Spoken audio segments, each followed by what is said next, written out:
The city has been spending basically more than we're bringing in. It's a simple math problem, but for the city of Vallejo, the solution could be ugly. If we can't balance the budget, we will have to look at bankruptcy. What is the fiscal emergency plan? What goes in this plan? Everything. Basically everything. Parks, museums, and libraries, all of them could be shut down to cut $10 million from the city's ailing budget. And the culprit? About 80% of our general fund goes towards public safety. That leaves 20% to pay for everything else in the city.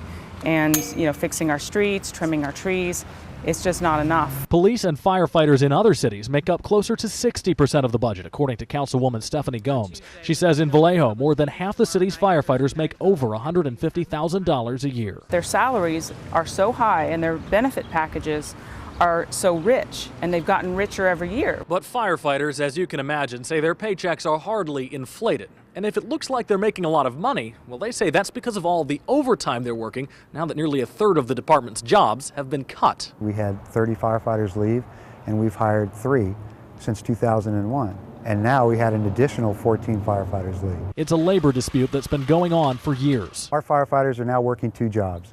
They're working their firefighter job, and they're working a second job as a firefighter as well. The firefighters union has won binding arbitration against the city to keep them from cutting any more.